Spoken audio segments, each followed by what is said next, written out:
A Infância de Jesus, por Ana Catarina Emmerich. Capítulo 9, parte final. O nascimento de Jesus. Era já noite quando José e Maria chegaram à porta da gruta. A jumentinha que dele se tinha afastado quando São José entrou na casa dos funcionários de Roma, voltou a aparecer, saltitando de alegria. Olhai, exclamou a Virgem, dirigindo-se a São José, é certamente da vontade do Senhor que fiquemos aqui. Como a abrigar a entrada houvesse uma espécie de telheiro feito de junco, São José prendeu a jumenta debaixo dele e, à luz da lâmpada, transpôs o espaço que levava ao interior da gruta. Ali chegado, presa na rocha a lâmpada, arrumou melhor todo o interior. No hemiciclo referido, lançando mão de alguns embrulhos e de uma cobertura, preparou cuidadosamente o encosto em forma de leito. Foi nele que convidou a Virgem a descansar, ao mesmo tempo que lhe pedia desculpa por não lhe ter conseguido hospedagem melhor. Interiormente, porém, a Santa Mãe de Deus sentia-se contente pela tranquilidade do abrigo. Principiando o dia de sábado, São José voltou à cidade para comprar mantimentos, trazendo brasas e no odre água da fonte. O seu primeiro cuidado foi acender o lume a um canto da gruta. Terminada a ceia, iniciaram a oração do sábado, recitando à luz da lâmpada os salmos da lei. No final, recolheu também a jumenta e dispôs tudo para repousar. Sábado, 24 de novembro. O dia de sábado passou a Santíssima Virgem na gruta em fervorosa oração e meditando. São José saía algumas vezes, certamente para ir à sinagoga de Belém. Viu-os depois tomarem juntos as refeições do dia, servindo-se dos alimentos cozinhados na véspera, a hora em que os judeus, pela tarde, costumavam dar um passeio. Vi São José acompanhar a Virgem até a gruta de Maraá, onde, sentada, Maria descansou por algum tempo, mas sempre recolhida em meditação e orando. Estiveram também à sombra do terebinto, de onde a vista se estende para além do Vale dos Pastores. Findo o dia de sábado, retiraram finalmente para a gruta, sendo nessa altura que Maria comunicou a São José, que o menino devia nascer naquele dia à meia-noite, pois era a essa hora que se completavam os 9 meses depois da anunciação do anjo. A Virgem, ao notificar a São José a hora do nascimento do menino, pediu-lhe que orasse ao Senhor e rezasse também pelos homens de coração duro que lhes recusaram hospedagem. Ao pôr do sol, que é o fim do dia de sábado, São José voltou à cidade, de onde trouxe alguns alimentos, uma escudela e outros utensílios domésticos, e juntos tomaram a última refeição daquele dia. Ao cair da noite, São José acendeu a lâmpada e, à luz dela, entrou em oração no lugar que reservara para dormir, junto da entrada e separado do resto por um leve tapume de esteira. Ao fim de algum tempo, sentindo o ruído, foi encontrar fora a jumentinha, que, regressando das vizinhanças, saltitava de contentamento à porta da gruta. Como lhe distribuísse feno e a deixasse presa sob o alpendre da entrada, ao voltar São José encontrou a gruta toda iluminada de uma luz sobrenatural, e estando a Santíssima Virgem de joelhos e voltada para o lado do Oriente. Como Moisés, ao ver a sarça ardente, sentindo-se tomado de grande respeito, prostrou-se com a face por terra, adorando ali o Senhor. A plenitude dos tempos. Evangelho. Naqueles dias, o imperador Augusto publicou um decreto ordenando o recenseamento em todo o império. Este primeiro recenseamento foi feito quando Quirino era governador da Síria. Todos iam registrar-se, cada um na sua cidade natal. José era da família e descendência de Davi. Subiu da cidade de Nazaré, na Galiléia, até a cidade de Davi chamada Belém, na Judéia, para se registrar com Maria, sua esposa, que estava grávida. Enquanto estavam em Belém, completaram-se os dias para o parto e Maria deu à luz o seu filho primogênito. Ela enfaixou-o e colocou-o numa manjedoura, pois não havia lugar para eles na hospedaria. Lucas 2, 1-7. Quando se aproximava a meia-noite, encontrei a Santíssima Virgem rodeada de grande claridade, e na hora precisa de o menino nascer, vi uma estrada de luz vivíssima baixar do céu, e dentro dela um movimento de glórias celestes, à semelhança de coros angélicos, que desciam até o lugar onde Jesus acabava de vir ao mundo. Maria, elevada em êxtase e orando, voltou os olhos para o menino recém-nascido, que, sendo Deus, era também seu filho. Vi que, a seguir, tomando um pano de linho, cobriu com ele o menino, mas sem lhe tocar. Foi só ao fim de algum tempo que vi Jesus fazer os primeiros movimentos e chorar. Nesta altura é que a sua mãe o tomou nos braços e o embrulhou no mesmo pano em que acabava de o cobrir. Sentada já, envolveu-se a ela própria e ao menino no manto que tinha ao lado. Decorrera uma boa hora sobre estes acontecimentos, quando Maria chamou por São José, que no seu cubículo continuava em oração, prostrado por terra. Com a alma repleta de humildade e alegria, São José tomou nos braços o dom do Altíssimo que Maria lhe apresentou. Em volta, vários anjos com forma humana, prostrando-se, adoravam Jesus. Maria tinha somente 4 panos e com eles enfaixou o menino que pouco depois colocou na manjedoura, onde sobre o feno São José acabava de estender uma cobertura. Ali, junto do menino, sobre as palhas, Maria e José, chorando de alegria, cantavam hinos ao Senhor. Este lugar ficava à direita do corredor da entrada e num alargamento da gruta destinado a estábulo de animais. Foi ao pé da manjedoura que São José preparou de novo o leito para Maria. Ali a vi, nos primeiros dias, sentada, de pé ou de joelhos e também deitada de lado, dormindo, mas nunca parecendo doente ou aparentando fadiga. Naquela noite em que o Senhor nasceu, vi grandes manifestações de alegria em muitos lugares da terra. É assim que os homens de bem sentiram na alma um inexplicável contentamento, enquanto os maus tremiam, cheios de pavor. Os animais, as árvores e as flores, movimentando-se uns e outros espalhando aromas ao largo, manifestavam todos grande júbilo, de harmonia com os dons que de Deus receberam. Vi rebentarem novas fontes de água, sendo uma ao norte da colina onde Jesus nascera, enquanto àquela mesma hora o céu de Belém se tornou de cor sombria, rubro, escura.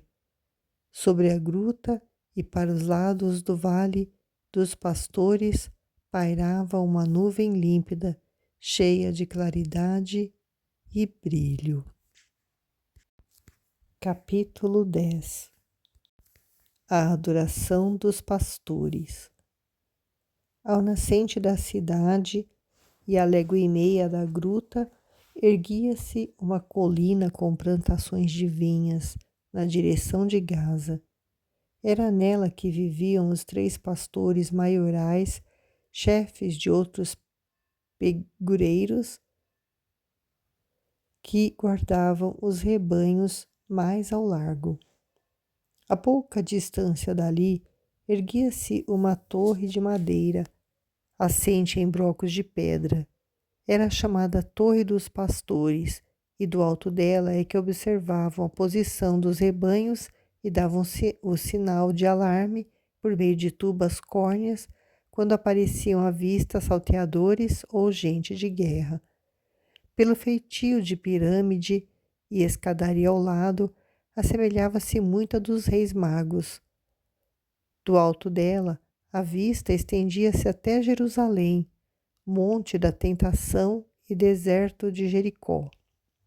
Como os pastores, com as suas famílias e rebanhos, se dispersavam num raio de mais de 2 léguas, era junto da torre que se reuniam todos. A hora em que Jesus nasceu, viu os 3 pastores olhando em redor, surpreendidos pela beleza daquela noite e, mais ainda, pelo clarão de luz que partia da gruta de Belém.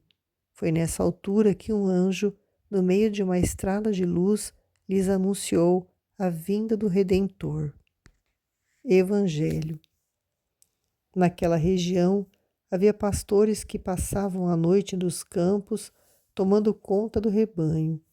Um anjo do Senhor apareceu aos pastores. A glória do Senhor envolveu-os em luz e eles ficaram com muito medo. Mas o anjo disse aos pastores: Não tenhais medo. Eu anuncio-vos a boa notícia, que será uma alegria para todo o povo.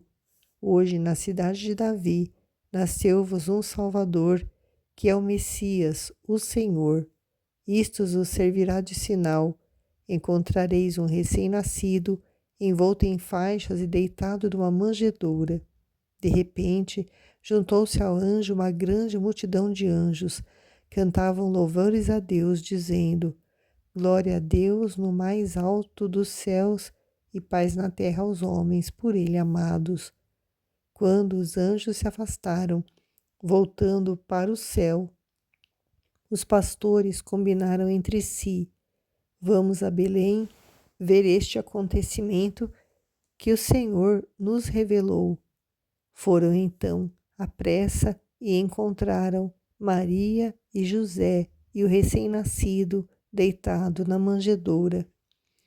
Tendo-o visto, contaram o que o anjo lhes anunciara sobre o menino, e todos os que ouviam os pastores ficavam maravilhados com aquilo que contavam. Maria, porém, conservava todos esses fatos e meditava sobre eles no seu coração. Os pastores voltaram, glorificando e louvando a Deus por tudo o que haviam visto e ouvido, conforme o anjo lhes tinha anunciado. Lucas 2, 8 a 20. Não vi que os pastores tomassem logo o caminho da gruta, de onde alguns estavam afastados 2 a 3 léguas, mas vi-os conversando sobre a natureza da aparição e a respeito dos presentes que deviam ofertar ao recém-nascido. No templo de Jerusalém, tanto a profetisa Ana como Noemi e Simeão tiveram conhecimento por uma revelação do nascimento de Jesus. O mesmo aconteceu com Santa Isabel em Jutá, onde São João Batista, com 6 meses de idade, deu sinais de grande regozijo, e com Santa Ana, que era a única sabedora do lugar onde o menino havia de nascer. Em Roma, também se passaram vários fatos. Num bairro além do Tibre, habitado por judeus, nasceu uma fonte oleosa que motivou grande admiração entre o povo. No lugar do aparecimento, eleva-se hoje uma igreja dedicada à Mãe de Deus. num templo da cidade, juntamente com a abóbada que desabou, desfez-se em pedaços uma estátua de Júpiter ali adorado. Como os pagãos consultassem um oráculo a respeito do sucedido, o demônio foi obrigado a dizer: tudo isto aconteceu porque uma virgem deu à luz a um filho sem deixar de ser virgem.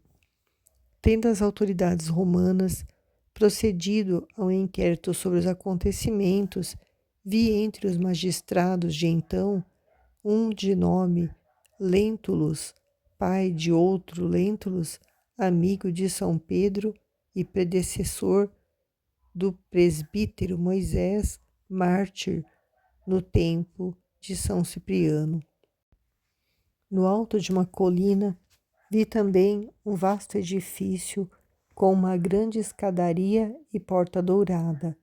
Era nele que o imperador Augusto resolvia, com outros personagens do tempo, os negócios da governação. Ao lado ficava o templo desmoronando.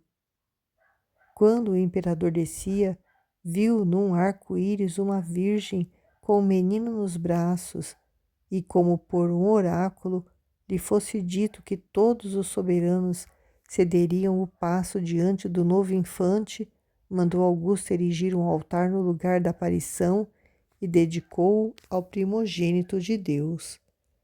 No Egito, muito além de Matarea, Heliópolis e Mênfis, havia também um oráculo célebre que se tornou mudo quando o Senhor nasceu.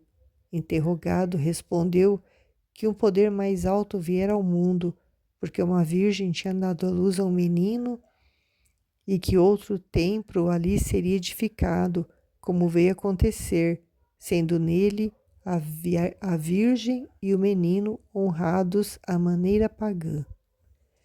Vi também a aparição que tiveram os reis magos no momento em que Jesus nasceu. Eram eles adoradores dos astros e tinham por costume observar alternadamente a marcha sideral. Vi que lhes servia de observatório, como aos pastores, uma torre em forma de pirâmide construída no alto de uma montanha. Nesta noite, como dois deles se encontrassem juntos, viram ambos não um astro, mas um aglomerado de estrelas em movimento. Num primeiro quadro, pois que a aparição se desenvolveu em figuras, viram representada a Virgem e o menino. No segundo, todo simbólico, destacava-se um cálice enlaçado em parreiras e espigas de trigo, com seus frutos saborosos. Viram finalmente outras figuras igualmente simbólicas, representando a Santíssima Trindade, dentro de uma igreja octogonal, que significa a Jerusalém Celeste. Com essas visões, foi-lhes revelado que a Judéia era a terra onde o menino acabava de nascer. O terceiro dos reis magos tivera aquela revelação, mas na sua pátria, uma terra de montanhas, próxima de dois mares, um dos quais transborda em períodos regulares. Foi só ao fim de alguns dias que os três reis se encontraram e seguiram juntos o caminho para terras da Judéia. Como é grande a misericórdia de Deus! E quereis saber como é que se formou a profecia dos três reis magos? Vou contar-vos alguma coisa a respeito dela, pois tudo neste momento me está presente ao espírito. 500 anos antes do nascimento do Senhor, Elias viveu cerca de 800 anos antes de Cristo. Os antepassados daqueles reis eram poderosos e ricos, habitavam em tendas, menos o que era originário das margens do Mar Cáspio, cuja cidade eu estou vendo, porque esse possuía tabernáculos assentes em bases de pedra.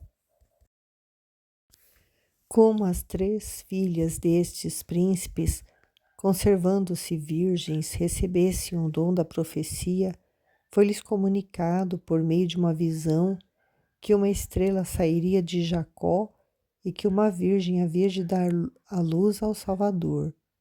Animadas de um impulso superior, percorreram toda aquela região, pregando a reforma dos costumes e anunciando as manifestações que deviam aparecer numa constelação. Por virtude dessas pregações, foram suprimidos os sacrifícios dos estropiados e das crianças entre eles em uso.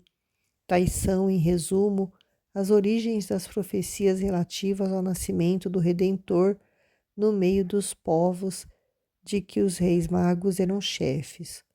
O nascimento do Salvador ocorreu antes de terminar o ano 3.997 do fim da criação. Posteriormente, passaram por cima dos 4 anos, menos pouco, que é o tempo que vai até o ano 4000, e ao começar a nova era, deram-lhe princípio 4 anos mais tarde que o devido. Continua com os pastores e as suas oferendas.